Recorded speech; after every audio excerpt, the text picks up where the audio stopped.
Queridos, eu gostaria de retomar com os irmãos o texto que foi o texto da nossa meditação de domingo passado, que está no livro de Mateus, no capítulo 2, versículo 1 a 12.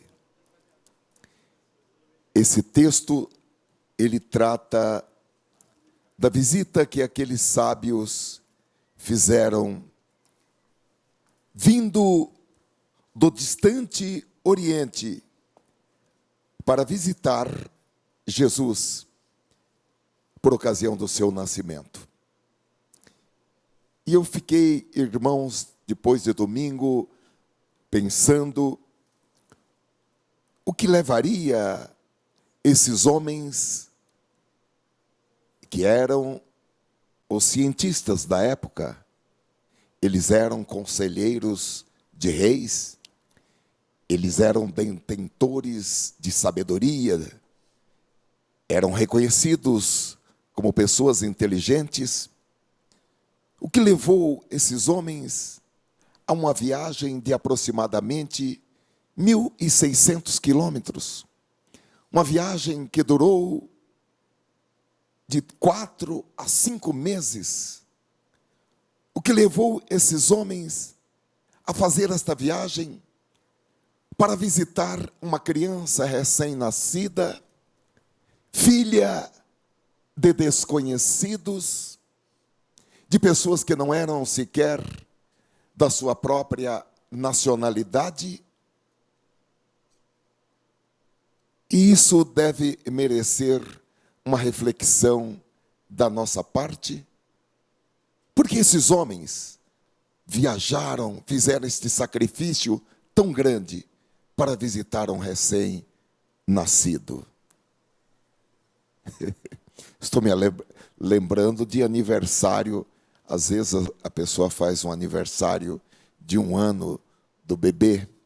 O bebê não tem a menor ideia daquilo que está acontecendo. Vamos olhar então para Mateus capítulo 2, a partir do versículo 1, que diz: após o nascimento de Jesus, em Belém da Judeia, nos dias do rei Herodes, eis que alguns sábios, vindo do Oriente, chegaram a Jerusalém e indagaram: onde está aquele que é nascido rei dos judeus? Pois do Oriente vimos a sua estrela e viemos adorá-lo. Nós vamos ler os versículos que seguem. Os irmãos podem deixar a Bíblia aberta. Esses sábios, queridos irmãos, como já disse, eles eram religiosos, eles eram sacerdotes babilônicos, e eles se dedicavam ao estudo das profecias, ao estudo do tempo. E todas as pessoas que estavam se dedicando a estudar as profecias, o cumprimento das profecias no tempo e no espaço, elas tinham, vamos chamar de dicas, quando seria o nascimento ou a vinda do Messias, que fora prometido desde o Gênesis, mas de uma forma mais clara, através dos profetas judeus, como aquele que viria para trazer paz para as nações, para trazer justiça para as nações.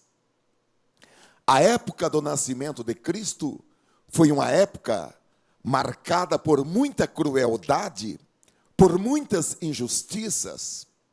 As nações que eram dominadas pelo Império Romano eram dominadas com pés de ferro, eram massacradas. Havia muita injustiça. E as nações, não somente os judeus, mas as nações esperavam que aquele que restauraria a paz, aquele que restauraria a justiça, porque a justiça andaria diante dele, esperavam que ele nascesse. Então este grupo de sacerdotes, irmãos, que desenvolviam os seus estudos nas várias e em todas as ciências, diferentemente de hoje, que uma pessoa vai para a universidade e ela se especializa em medicina, se especializa em engenharia, se especializa em leis, se especializa em outras áreas como filosofia, sociologia. Nessa época, aqueles que empreendiam estudos, os seus estudos alcançavam todas as áreas do conhecimento humano até então. Então, estes homens, eles tinham uma cultura muito grande de astronomia, de medicina, de ciências, de administração, de política, de religião. Eles eram os sábios daquela época. E agora, estes homens procuram o rei recém-nascido e empreendem essa jornada tão longa e tão difícil para adorá-lo. Ao constatar, irmãos, que eles não eram sacerdotes judaicos do judaísmo, mas sim sacerdotes babilônicos, isso sugere que eles acreditavam no Deus que está acima de todos os deuses, que era o Deus dos judeus, o Deus Jeová. Como os irmãos sabem, Daniel, Sadraque, Mesaque e Abednego, eles foram levados para a Babilônia como prisioneiros de guerra. Deus os abençoou, Deus os prosperou, Deus os levantou para que eles ocupassem cargos de altíssimas envergaduras naquele império, como conselheiros, como prefeitos, como administradores.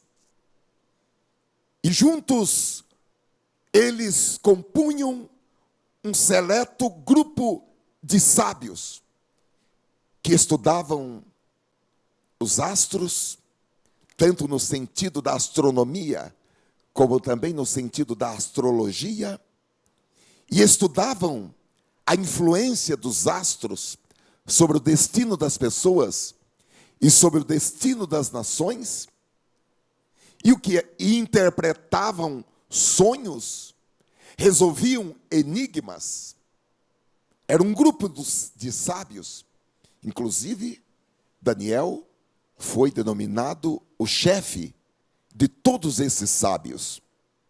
E, queridos irmãos, nós podemos entender que mesmo depois de tantos anos da passagem desses homens por aquele império, a mensagem que eles deixou plantada ali naquele lugar estava florescendo. Uma palavra, quem sabe que você falou há 20, a 30, a 50 anos passados, esta palavra não caiu por terra. No devido tempo, esta semente vai germinar. E aquele coração onde você depositou esta palavra vai ter o impacto do nascimento dessa palavra, do florescimento dessa palavra e dos frutos que esta palavra produzirão. Não é porque você pregou e o tempo passou Quem sabe 20, 30 ou 10 anos, ou 5 anos, e você não viu o resultado, que você não verá o resultado. E aqui, irmãos, estes homens vão em busca daquele que é nascido rei dos judeus. Nós sabemos na história que o Senhor fez que eles vissem uma estrela com um brilho diferente.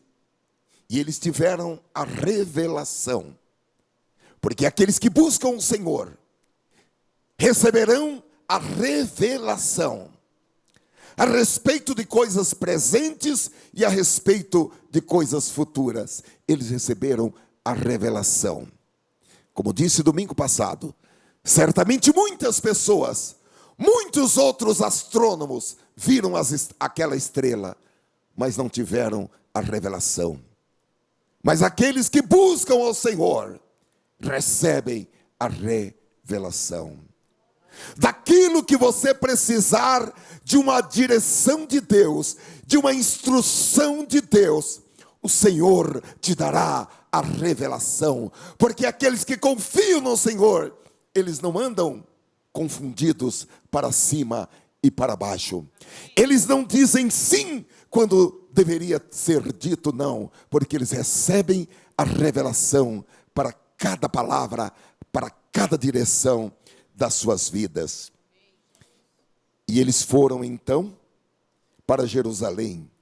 O versículo 3 diz que quando o rei Herodes ouviu isso, ou seja, quando ele ouviu a pergunta: onde está aquele que é nascido rei dos judeus? Pois nós viemos do Oriente, nós vimos a sua estrela e viemos para adorá-lo. Quando o rei Herodes ouviu isso, ficou perturbado e toda a Jerusalém com ele. E o que ele fez? Versículo 4.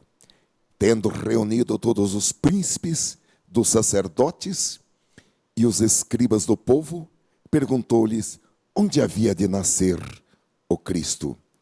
E eles lhe responderam: em Belém da Judeia, pois assim escreveu o profeta: mas tu, Belém da terra de Judá, de modo algum és a menor entre as principais cidades de Judá, pois de ti sairá o guia que como pastor conduzirá Israel, o meu povo.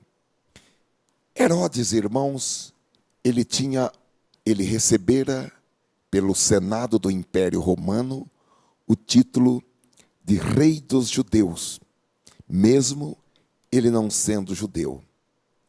E ele protegia também de uma maneira muito cruel o seu trono, a ponto de eliminar todas as pessoas, mesmo seus parentes, mesmo seus filhos, que de alguma maneira ele imaginava que ameaçasse a sua posição como rei.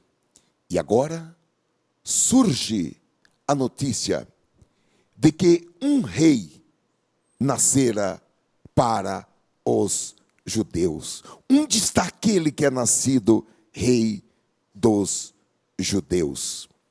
Versículo 7. Então Herodes, chamando secretamente os sábios, interrogou-os exatamente acerca do tempo em que a estrela lhes aparecera. Mandou-os a Belém e disse: ide e perguntai diligentemente pelo menino, e quando o achardes, comunicai-me, para que também eu vá e o adore.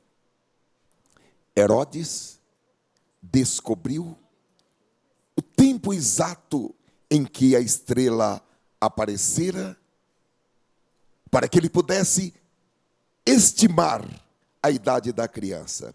Então, ele chamou os sábios, os enviou a Belém, porque a profecia dizia que a criança nasceria em Belém, para que eles procurassem a criança. E mentindo para aqueles homens, disse que quando eles encontrassem a criança, o avisasse, porque ele também queria ir para adorá-la. Versículo 9. Após eles, os sábios, terem ouvido o rei, seguiram o seu caminho, e a estrela que tinham visto no oriente foi adiante deles, até que finalmente parou sobre o lugar onde estava o menino. E vendo eles a estrela, alegraram-se com grande e intenso júbilo. Ao entrarem na casa, encontraram o menino com Maria, sua mãe, e prostrando-se o adoraram. Então abriram os seus tesouros e lhe ofertaram presentes: ouro, incenso e mirra. Versículo, isto mesmo, ouro, incenso e mirra. É muito importante nós destacarmos, irmãos, que eles fizeram esta viagem de 1.600 quilômetros com um único objetivo: adorar aquela criança. E como um gesto de adoração, eles ofertaram presentes: ouro, incenso e mirra. Eles não fizeram esta longa viagem para comprovar que os seus cálculos matemáticos, conforme nós vimos, houve da parte do anjo Gabriel, que está no livro de Daniel, uma orientação a respeito do tempo em que a criança nasceria.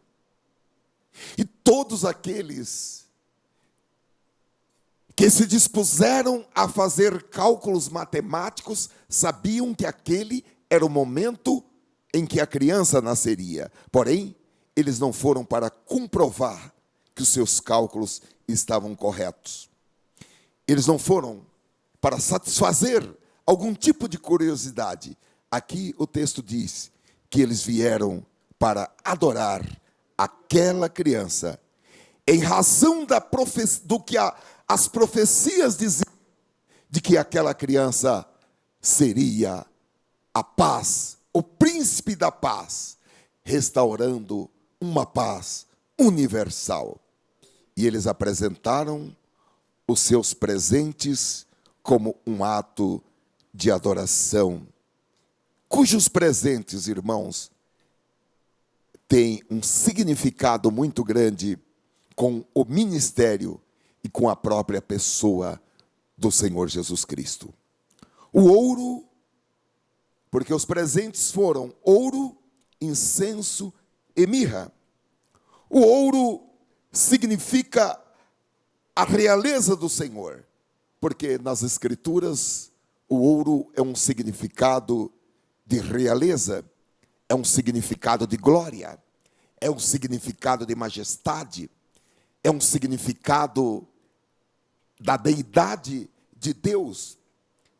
E sem dúvida alguma, o ouro era um presente apropriado para ser dado ao Filho de Deus. Porque ele veio não apenas como rei, ele veio como rei dos reis. Glória a Deus. Ele permanece como rei dos reis. E haverá um dia, a Bíblia diz, que todas as nações da terra se encaminharão para o seu reinado. Em segundo lugar, o incenso, numa representação de que ele é sacerdote de sacerdotes. O seu sacerdócio é um sacerdócio que nunca terá fim. É um sacerdócio eterno.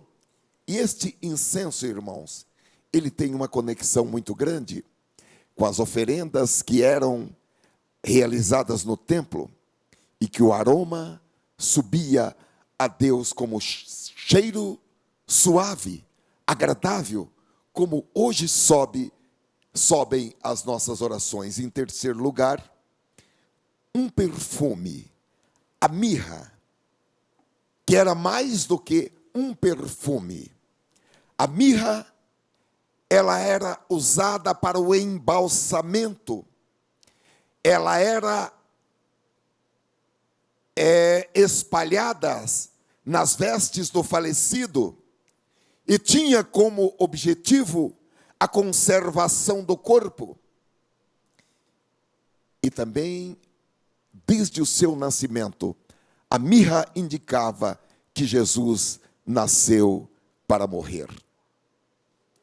Agora, esses presentes, irmãos, além de toda essa representação, esses presentes tiveram um valor prático, porque José e Maria, como nós sabemos, era um casal de poucos recursos financeiros, e logo depois disso, eles tiveram que fugir para o Egito, porque o rei Herodes decretou a morte por degola de todas as crianças abaixo de 2 anos de idade.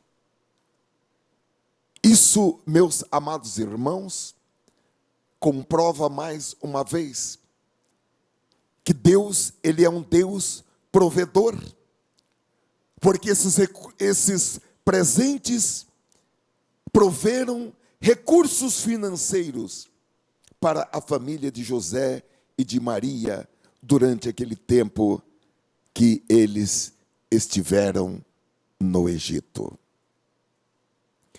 Não entre em pânico quando você tiver que realizar algo para o qual você não tem os recursos financeiros.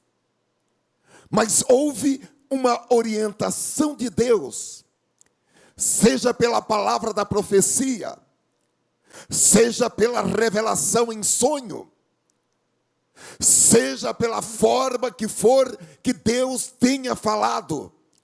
Não entre em pânico, porque Deus, Ele é o Deus provedor. Agora, isso também nos leva a uma grande responsabilidade, que quando nós recebemos algo de Deus, antes de nós gastarmos aquilo, nós temos que perguntar: Senhor, esses recursos, eu devo guardá-los? Algum propósito? O Senhor vai trazer alguma revelação em que eu vou precisar desses recursos? Será que o Senhor vai me mandar para o Egito e durante o tempo que eu estiver no Egito, eu vou precisar desses recursos? Esses recursos é a minha poupança para o tempo no Egito? São coisas, irmãos, que nós precisamos olhar a palavra de Deus e extrair lições para a nossa vida prática. Uma coisa nós sabemos, que nada nos faltará. O nosso Deus é o Deus provedor. Ele se apresenta como Jeová Jiré. É o Deus que provê todas as coisas. Nós estamos chegando já para os últimos dias deste ano. E aqui nós estamos. E você está aí na sua casa, com emprego ou sem emprego, com dificuldade ou sem dificuldade, recebendo ou não recebendo, vendendo ou não vendendo, você está aí. Deus sustentou você. Deus não deixou que faltasse o pão para você comer, a água para você beber, o calçado para você vestir, o teto para você ficar abrigado. Ele é o Jeová provedor, o Deus provedor. E aqui Deus utilizou esses homens para que eles pudessem trazer recursos que foram recursos necessários para um momento da vida de José e de Maria. Mateus capítulo 2, versículo 12, diz que após a adoração, eles, sendo por divina revelação, avisados em sonhos, para que não voltassem para junto de Herodes, retornaram para sua terra por outro caminho. Glória ao nome de Jesus. Queridos irmãos, Deus não mudou. Ele ainda continua nos dando uma direção segura. Ele ainda continua nos livrando de inimigos que nós não vemos, que nós não conhecemos. Eu creio que quando nós chegarmos no céu e os livros forem abertos, porque o livro da vida será aberto, mas outros livros também serão abertos, nós vamos tomar conhecimento, pastor Wesley, quantos livramentos que Deus nos deu, que nós não temos a mínima ideia de que foi a mão do Senhor que fez com que nós fôssemos por outro caminho.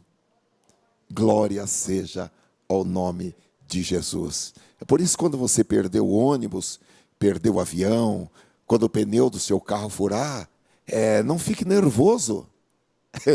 Quem sabe Deus está te livrando de ter um encontro com Herodes. Não é verdade? Deus está te livrando de inimigos que você não sabe, que você não conhece. Uma coisa é certa, Deus está na direção. Se o pneu furou, Deus está na direção. Se o ônibus atrasou, Deus está na direção de todas as coisas. Então eles voltaram por outro caminho. Aquele não era o momento de Jesus, veio para morrer, mas não era naquele momento.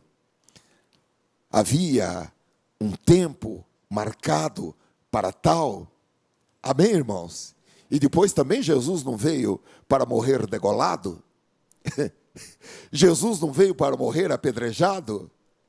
Certa vez pegaram em pedras para tirarem Jesus e ele passou pelo meio deles sem ser visto. Ele veio para subir na cruz do Calvário e dar a sua vida espontaneamente por mim e por você, para que nós possamos receber a salvação dos nossos pecados, a libertação, o perdão dos nossos pecados e a cura das nossas enfermidades. Glória ao nome de Jesus. Talvez neste Natal você não tenha ganho os presentes que você gostaria de ganhar e talvez até nem ganhou nenhum presente. Não é verdade? Algumas empresas até não pagaram o 13º.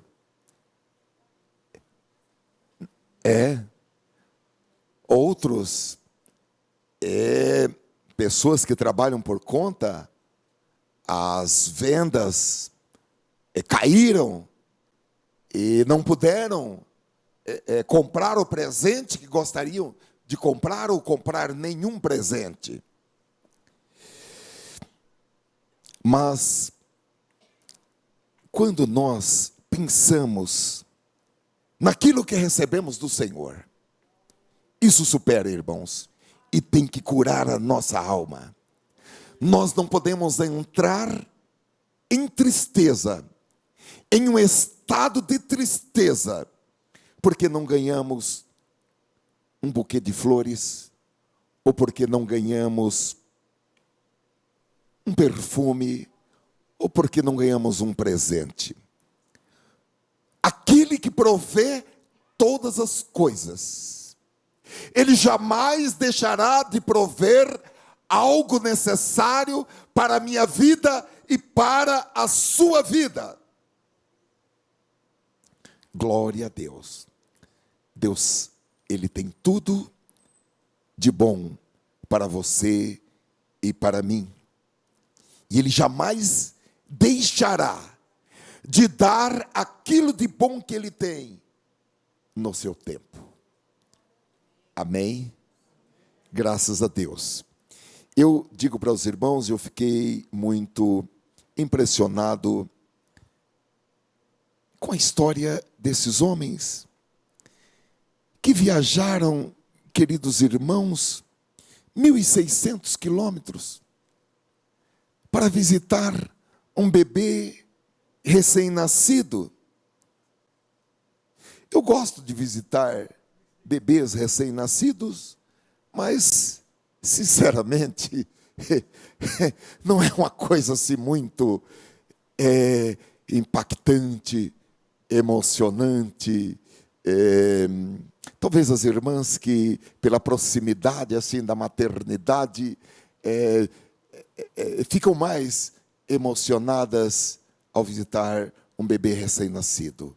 Agora, esses homens gastaram de 4 a 5 meses, uma longa viagem, uma viagem por estradas difíceis, uma viagem um tanto arriscada, uma viagem um tanto perigosa, conduzidos por Deus, sim, guiados por Deus, sim, mas uma viagem, irmãos, penosa, para visitar esse bebê, para estar perto dele por um tempo, para homenageá-lo, para adorá-lo, para presenteá-lo.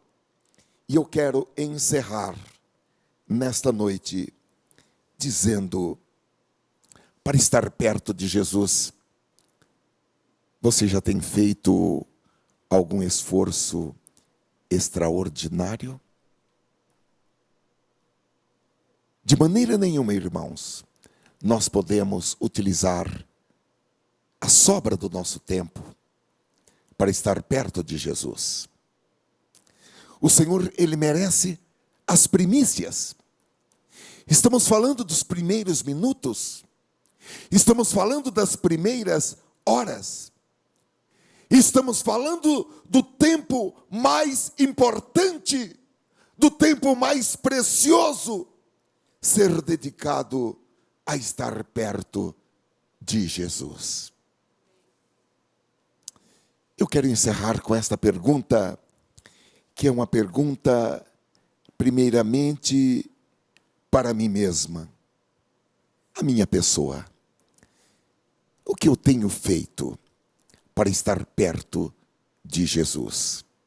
Eu tenho realizado um investimento do meu tempo, do meu esforço, para estar perto de Jesus, para vê-lo, para ouvi-lo, para tocá-lo.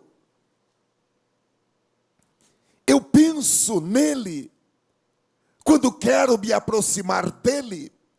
Que tipo de presente eu levo comigo quando eu me aproximo dele?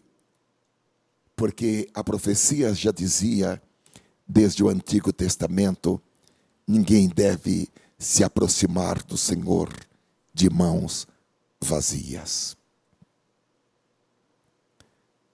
Você não precisa levar o material ouro, você não precisa levar um material incenso, nem um material mirra, mas você pode levar um hino de louvor, você pode levar um ato de adoração, você pode se prostrar diante dele.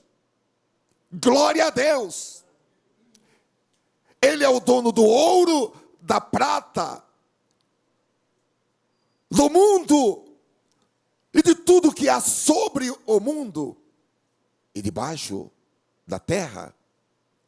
Porém, nesta noite a palavra vem aos nossos corações. E o versículo que vem ao meu coração é o de Paulo aos Romanos, em que o apóstolo diz, no capítulo 12 e versículo 1, que o presente que ele quer é nós mesmos, nada mais e nada menos, porque dele é a terra, tudo que nela existe, o mundo e seus habitantes. Mas o Espírito Santo diz, pelo ministério e a boca do apóstolo Paulo, rogo-vos, pois, irmãos, pela compaixão de Deus, que apresenteis os vossos corpos em sacrifício vivo, santo e agradável a Deus, que é o vosso culto racional. Eu termino dizendo que se você tem o desejo de dar algo para Deus, o que Ele pede nesta noite é o que está na Escritura de Provérbios, capítulo 23 e versículo 26. Filho meu, dá-me o teu coração. Ele não está pedindo a sua carteira de dinheiro, a sua poupança.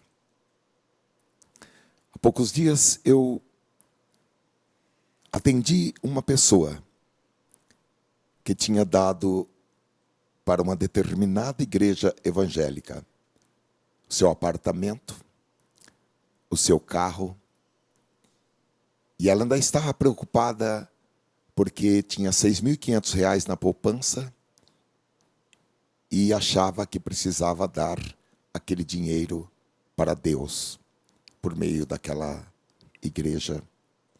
E essa pessoa veio conversar comigo e o Senhor deu a ela a palavra da libertação. Deus não está pedindo o seu carro, a sua poupança, a sua casa, o seu apartamento. A única coisa que Ele pede nesta noite, e para nós também, irmã, porque nós podemos sempre estar renovando a nossa aliança com Deus, é: filho meu, dá-me o teu coração. No início deste culto, Deus disse que chamaria a você e a mim de filho. Filho, tendes alguma coisa para comer? Filho, qual foi o produto do vosso trabalho? Nesta noite Ele está dizendo: filho meu, dá-me o teu coração. Eu vou pedir que todos, por favor, se coloquem de pé. Glória a Deus. Eu quero que você coloque a mão no seu coração, que você faça uma oração íntima, em voz baixa, ou apenas no seu coração, entre você e Deus, renovando a sua aliança com Cristo, renovando o seu pacto com Ele, se necessário, fazendo um novo pacto, porque a voz dele nesta noite é: filho meu, dá-me o teu coração. Ó Senhor, nós meditamos, Senhor, no comportamento destes homens que viajaram, Senhor, 1.600 quilômetros, um pouco mais, para que pudessem, Senhor, ter um encontro contigo. Mais do que isso, fez o Senhor. E foi o Senhor que tomou a iniciativa de ter um encontro conosco. Nesta noite nós ouvimos a tua palavra e a tua voz e o teu convite dizendo: filho, filha, dá-me o teu coração. E nós queremos, Senhor, nesta noite dizer-te: o nosso coração é teu, Senhor. O nosso coração é teu, Senhor. Ocupa cada espaço dele, Senhor. Remove de nossos corações tudo aquilo que possa trazer desconforto a tua morada em nossos corações. Seja, Senhor, os ciúmes, seja, Senhor, a ira, seja, Senhor, algum resquício de inimizade, seja, Senhor, qualquer sentimento que porventura esteja em nossos corações e possa trazer algum desconforto, alguma poluição, e possa, Senhor, de alguma maneira impedir que o Senhor ocupe cada compartimento de nossas vidas, de nossos sentimentos, de nossas sensações. Ocupa, Senhor, plenamente nossos corações. Se necessário, cura-o. Se necessário ainda, troca. Eis-nos em tua presença, disponíveis para que o Senhor faça de nós o instrumento que o Senhor projetou antes que nós fôssemos formados, antes que nós viéssemos, Senhor, a ser um embrião. O Senhor já projetou o que seria as nossas vidas. E nós, nesta noite, estamos, Senhor, em um sentimento, Senhor, de completa voluntariedade, dizendo: realiza, Senhor, em nós o teu propósito. O nosso coração é teu, Senhor. Usa-o. Inspira, Senhor, os nossos corações. Inspira os nossos corações com a tua vontade, que é boa, que é perfeita e que é agradável. Então, Senhor, entregamos-nos a nós mesmos. Em tuas mãos nós nos entregamos. Usa-nos em nome de Jesus Cristo. Eu peço que o pastor Wesley venha aqui comigo e nós estaremos estendendo as nossas mãos sobre os homens e as mulheres que estão aqui e sobre você também que está conosco pela internet. Senhor, nós pedimos que as orações íntimas e confissões íntimas e secretas que foram feitas pelos teus filhos sejam, Senhor, recebidas na tua presença. E como resultado, Senhor, venha, Senhor, uma novidade de vida. Venha, Senhor, um novo tempo. Um tempo, Senhor, de vitória. Um tempo, Senhor, de revelações do Espírito Santo. Oh, aleluia! E nós já dedicamos esse tempo de vitória, esse tempo de uma alegria exuberante, dedicamos para a tua glória. Envia, Senhor, também a cura divina, a cura das enfermidades no corpo, a cura das enfermidades emocionais, em nome de Jesus Cristo, para a tua glória. Obrigado, Senhor, por trabalhar de uma maneira tão maravilhosa no meio da tua igreja. Recebe, Senhor, a nossa gratidão. Recebe, Senhor, o nosso amor. Recebe, Senhor, o nosso carinho. Em nome de Jesus Cristo. Amém. Vamos aplaudir o Rei dos Reis, irmãos. A Ele toda honra, toda glória e todo louvor.